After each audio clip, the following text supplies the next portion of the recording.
Karnataka state Kolar ಜಿಲ್ಲೆ Lok Sabha ಎಲೆಕ್ಷನಲ್ಲಿ contest ಮಾಡಿದ್ದೀನಿ. Contest ಮಾಡೋದು ಮಾತ್ರ ಅಲ್ಲ, ಈ ಜನಗಳಿಗೆ ಒಳ್ಳೇದು ಮಾಡಬೇಕಾದ್ರೆ ಬಂದಿದ್ದೀನಿ. ಏನಂದರೆ ಫಸ್ಟ್ ಜನಗಳಿಗೆ ಕೆಲಸ ಇಲ್ಲ ಅಂದರೆ ಜೀವ ಬದುಕೋದು ತುಂಬ ಕಷ್ಟ ಆಗಿದೆ.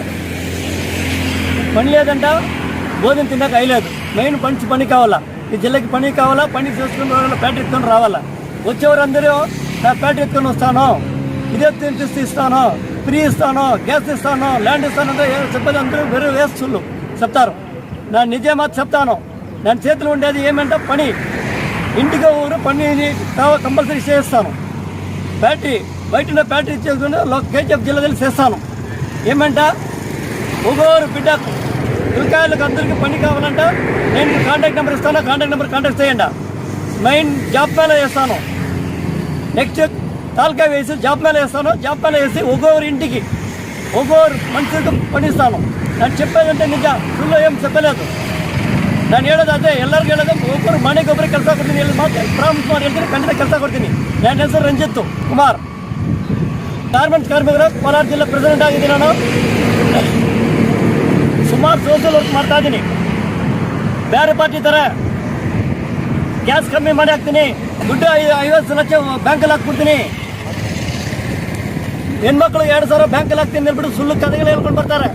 ನಂಬೇಡ್ರಿ, ನೀವು ಮುಂದೆಗೇನೋ ಚೇಂಜ್ ಮಾಡಲೇಬೇಕು. ನೀವಲ್ಲ ಹೊಸ ಕ್ಯಾಂಡಿಡೇಟ್. ನಾನು ಬಂದಿದ್ದೀನಿ, ಇಂಡಿಪೆಂಡೆಂಟ್ ಕ್ಯಾಂಡಿಡೇಟ್. ನಾನು ಕೈ ಸುತ್ತ, ನಾನು ಯಾರೋ ಕೂಡ ದುಡ್ಡು ತಗೊಂಬಂದು ಜನಗಳು ಕೊಡೋಕೆ ಬಂದಿಲ್ಲ.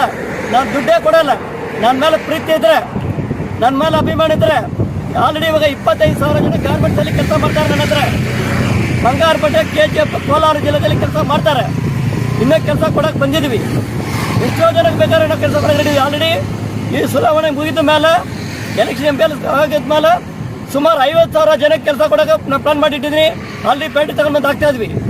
ನಾವು ಹೇಳಿದರೆ ನಮ್ಮಂತ ಬಡವ್ರಿಗೆ ನೀವು ಅವತ್ತು ಕೊಟ್ಟರೆ ನಾವು ಕಾರ್ಮಿಕರ ಕೂಲಿ ಕೆಲಸ ಮಾಡೋರು. ನಮ್ಮ ಅಪ್ಪ ತಂದೆ ಇಲ್ಲ, ನಾವೇನೋ ದೊಡ್ಡ ಫಿಕ್ಸ್ ಶಾಟ್ ಎಲ್ಲ ಹೇಳ್ತಾ ಇರೋದು. ನಾನು ನಮ್ಮ ನಂಬಿ ಒಂದ್ಸಲ ನೀವು ಅವಕಾಶ ಕೊಟ್ಟು ಈ ಸಲ ನಾವು ವಿನ್ ಮಾಡ್ಸಿರೋ MP, ನಿಮ್ಗೆ ಆದಷ್ಟು ನೀರಿನ ಪ್ರಾಬ್ಲಮ್, ಕೆಲಸ ಪ್ರಾಬ್ಲಮ್, ಇಲ್ಲಿಗಂಟ ಓದಿರೋ ಎಷ್ಟೋ ಲಕ್ಷ ಜನ ಓದಿದ್ದಾರೆ. ಒಬ್ಬರಿಗೆ ಗೌರ್ಮೆಂಟ್ ಕೆಲಸ ಕೊಟ್ಟಿದ್ದಾರ.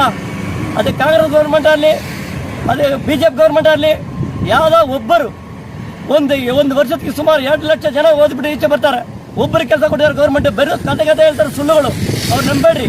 ಮುಂದೆಗಿನ ನಂತರ ಬಡವರ ನೀವು ವಿನ್ ಮಾಡಿ MP ಕೂರ್ತಿದ್ರೆ ಬಡವರ ಜನ ಓದಿರೋರಿಗೆ compulsory government job.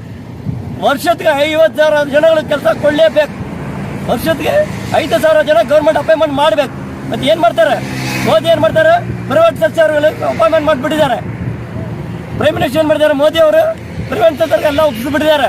Airport, HL, Vimal ಎಲ್ಲ ಪಟ್ಟು ಔಟ್ಸೈಡ್ ಕೊಟ್ಬಿಟ್ಟಿದ್ದಾರೆ. ಬಟ್ ನಮ್ಮ ಓದಿರೋರಿಗೆ, ನಮ್ಮ ಊರಲ್ಲಿ ದೇಶದಲ್ಲಿ ಓದೋರಿಗೆ ಏನು ಕೆಲಸ ಕೊಡ್ತಾರೆ? ಅವರು ಎಲ್ಲ ಪ್ರೈವೇಟ್ ಕೊಟ್ಬಿಟ್ರೆ ನಮ್ಮ ಓದಿರೋರಿಗೆ ಏನು ಓದಬೇಕು? ಆರಾಮಾಗಿ ಅಲ್ಲೇ ಕೆಲಸ ಸೇರಿಸ್ಬೇಕಲ್ವ? ಇದೆಲ್ಲ ಚೇಂಜ್ ಮಾಡ್ಬೇಕಾ? ನಮ್ಮಂಥ ಒಳ್ಳೆ ಜನ, ನನ್ನಂಥ ಒಳ್ಳೆ ಕ್ಯಾರೆಟ್. ನಾನು ಯಾವನ ಕೈ ತೋರಿಸೋನಲ್ಲ. ನಾನು ಯಾವಾಗ ಸ್ಟ್ರೈಟ್ ಫಾರ್ವರ್ಡ್. ನನ್ನಂಥ ಒಬ್ಬನಿಗೆ ನೀವು ಓಟ್ ಹಾಕಿ ಗೆಲ್ಸಿದ್ರೆ MP ಆಗಿ ಈ ಕೋಲಾರ ಜಿಲ್ಲೆ, ಇಡೀ ಕರ್ನಾಟಕ ಸ್ಟೇಟಲ್ಲಿ 28 ಚುನಾವಣೆಯಲ್ಲಿ ನಂಬರ್ 1 ಜಿಲ್ಲೆ ತಗೊಂಡು ಬರ್ತೀನಿ ಅಂದ್ಬಿಟ್ಟು ನಾನು ಮಾತ್ರ ಮಾತಾಡ್ತಾ ಇದ್ದೀನಿ. ಅಕ್ಕನ್ಮಾರೆ, ಅಣ್ಣನ್ಮಾರುಗಳೇ, ತಂಗಿಯಗಳೇ ಎಲ್ಲರೂ ಒಗ್ಗಟ್ಟು ಮಾಡಿ ನಾನು ಪದ ಬೇಡ್ಕೊಳ್ತಾ ಇದ್ದೀನಿ. ನಾನು ಏನೋ 6 ತಾಲೂಕಲ್ಲಿ 6 ವರ್ಕ್ ಮಾಡ್ಕೊಂಡು 6 ತಿಂಗಳಿಂದ ಮಾಡ್ಕೊಂಡು ಬರ್ತಾ ಇದ್ದೀನಿ. ನಾನು ಬರೀ ಇವತ್ತು ಬಂದು ನಿಂತ್ಕೊಬಿಟ್ಟು ನಾನು ಓಟ್ ಹಾಕ್ಬಿಡಿ, ನಾನು ಗೆಲ್ದ ಮೇಲೆ ಮನೆ ತೊಗೊಂಡು ಬರ್ತೀನಿ ಹೇಳಲ್ಲ. ನಾನು ಸೋಷಿಯಲ್ ವರ್ಕಲ್ಲಿ ನಂತರ ಅವ್ರು ಮಾಡಲ್ಲ. ನೀವೆಲ್ಲ ಫೇಸ್ಬುಕ್ ನೋಡ್ರಿ, ನಂದು ಸೋಷಿಯಲ್ ಮೀಡಿಯಾ ನೋಡ್ರಿ. ನಾನು ಮಾಡೋದೇ ಇಲ್ಲ, ಬರೀ ಸುಳ್ಳು ಮಾತಲ್ಲ, ಮಾಡೋದು ಮಾತ್ರ ಹೇಳೋದು. ನಾನು ದಯವಿಟ್ಟು ನಾನು ಒಂದು ಅವಕಾಶ ಕೊಡ್ಬೇಕಂದ್ಬಿಟ್ಟು ಎಲ್ಲರೂ ಕೇಳ್ಕೊಳ್ತೀನಿ. ನೆಕ್ಸ್ಟ್ ಗೌರ್ಮೆಂಟ್ ಅಧಿಕಾರಿ ಫ್ರೀಯಾಗಿ ಕೆಲಸ ಮಾಡ್ಬೇಕಂದ್ರೆ ನಮ್ಮಂತ ಒಬ್ಬನ MP ಆಗಿ ಬಂದ್ರೆ, ಅದು ಪೊಲೀಸ್ ಡಿಪಾರ್ಟ್ಮೆಂಟ್ ಆಗಲಿ, ರೆವಿನ್ಯೂ ಡಿಪಾರ್ಟ್ಮೆಂಟ್ ಆಗಲಿ, ಅದು ತಹಸೀಲ್ದಾರ್ ಆಗಲಿ, ಇವನ ಒಂದು ಕ್ಲರ್ಕ್ ಆದ್ರೆ ಅವನು ಪ್ರಾಣರಿ ಅಂತ ವ್ಯಕ್ತಿಗೆ ನಾವೆಲ್ಲ ಸಪೋರ್ಟ್ ಮಾಡ್ಬೇಕಂದ್ರೆ ನನ್ನಂತ ಒಬ್ಬನ MP ಆಗಿ ಗೆಲ್ಸಿದ್ರೆ 100% ಮೇಲೆ ಹೇಳ್ತೀನಿ. ನಾನು ಸಪೋರ್ಟ್ ಮಾಡಿ ನಿಮ್ಗೆ ಊರಿಗೆ ಕೋಲಾರ ಜಿಲ್ಲೆಗೆ ನೀರು ಹಾವಿಸ್ತೀನೋ, ಕೆಲಸ ಹಾವಿಸ್ತೀನೋ. ಬಟ್ ಇನ್ನು ಓಡಾಡೋಕೆ ಜನಗಳು ಪೆನ್ಷನ್ ಬಂದಿಲ್ಲ. 30 ದಿನ ಅಂತ ಪೆನ್ಷನ್ ಬಂದಿಲ್ಲ ರೀ. ಇವಾಗ ವಯ ಪೆನ್ಷನು ಬಂದಿಲ್ಲ, ವಿಡೋ ಪೆನ್ಷನ್ಗಳು ಬಂದಿಲ್ಲ. 30 ದಿನದ ನಿಲ್ಸಾಕ್ಯಾರ. ಏನು ನಿಲ್ಸಾಕ್ಯಾರ? ಧನ್ಯವಾದಗಳು. ಜೈ ಕರ್ನಾಟಕ, ಜೈ ಭಾರತ್.